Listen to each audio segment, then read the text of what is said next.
of psychosexual development claims that as we grow up, we pass through 5 critical phases. Our sex drive, which Freud called the libido, focuses in a different erogenous zone at each phase. The phases are called oral, anal, phallic, latency, and genital. If our experience during any of these phases was traumatic, we might develop fixations later in life, such as neurosis, dependencies, addictions, or depression. The oral phase, age 0 to 1. In the first year of our lives, we discover the world through our oral senses. Our main pleasure comes from sucking our mother's breast or a bottle. The conflict that occurs now is the weaning from our primary caregiver. Hans is weaned off his mother's breast without trauma. Ernst's mother stops feeding him within 4 months of birth, which is too early. Ida is often left alone crying when she is hungry. Hans becomes a healthy and independent adult. Ernst suffers from trauma and develops an oral fixation. He tries to compensate for it by chewing gum all the time. Ida spends her entire life looking for the oral stimulation she was denied as an infant, and therefore develops a manipulative and addictive personality. The anal phase, age 1 to 3. The primary focus of our libido at this age is the control of the bladder and bowel movements. We have to learn how to use the potty. Hans' parents praise his attempts to use the toilet and encourage him to learn at his own pace. Ernst's parents force potty training on him too early and punish him for mistakes. Ida's parents neglect any efforts at potty training entirely. Hans develops a competent personality and a good and balanced relationship with authority. Ernst develops an anal retentive personality. He becomes an over-controlling and stingy adult with disgust for his own body and a tendency to obey authority. Ida develops an anal expulsive personality. She becomes messy, disorganized, inconsiderate of other people's feelings, and rebellious against authority. The phallic phase, age 3 to 6. Our libido now turns to the genitals as we discover the differences between the female and the male gender. The boys' conflict in this phase occurs as a rivalry with their father, also called the Oedipus complex. Ernst and Hans desire to possess their mother and fantasize about getting rid of their father. But they know that their father is stronger and fear being punished for their desire.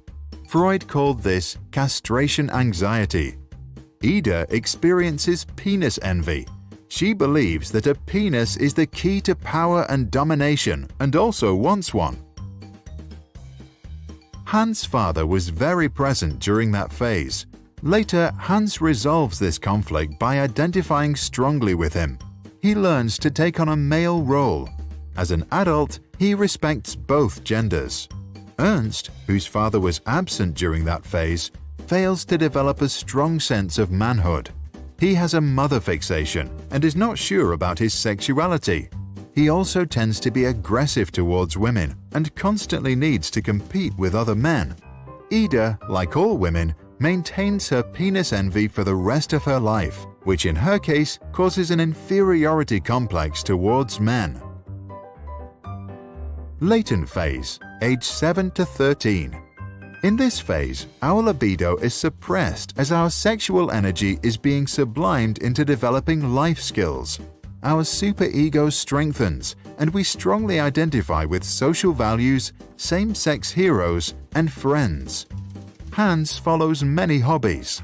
Ernst loves learning at school, and Ida makes lots of new girlfriends. There is no real conflict in this phase. All three of them benefit for the rest of their lives from the skills they developed during latency. The genital phase, puberty to death. Once we reach puberty, our libido starts to become active again and we develop an interest in sexual partners. Hans, Ida, and Ernst face the challenge of balancing the sexual desires of the id and the needs of the superego to obey social norms. the development of a strong ego helps to find a compromise between the two. Hans, who has experienced a childhood without much trauma, succeeds in building a strong ego. He is disciplined at work, has a loving relationship, and a fulfilled sex life. Ernst's ego is weaker than his superego.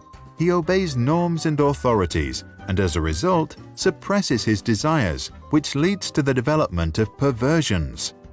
Ida has a weak ego and a weak superego.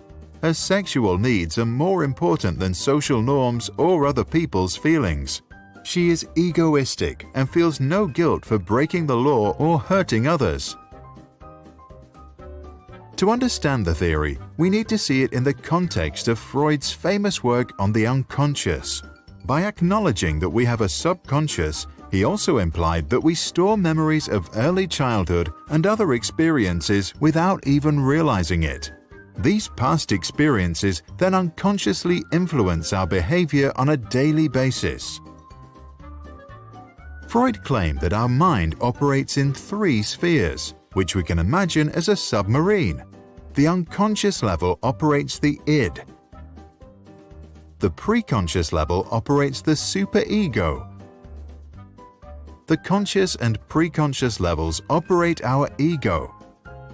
Young children are driven by the id and demand immediate satisfaction. At around age 7, we begin to develop a superego and want to become good moral citizens and please others. The ego is formed with adolescence to balance the two forces. Sigmund Freud was an Austrian neurologist and the founder of psychoanalysis. Freud theorized that the unconscious would remember and store all our experiences. Later, they pop up from time to time through dreams and associative thoughts. By revealing traumatic memories and desires through conversation, we can free ourselves from our neuroses and live a more healthy and fulfilled life. He recommended, we should not strive to eliminate our complexes, but to get into accord with them. They are legitimately what directs our conduct in the world. What do you think about this theory and the practice of psychoanalysis? Is there some truth in it? Do we have an unconscious? If so, does it really store all our childhood experiences and influence our behavior as adults? Please share your thoughts in the comments below.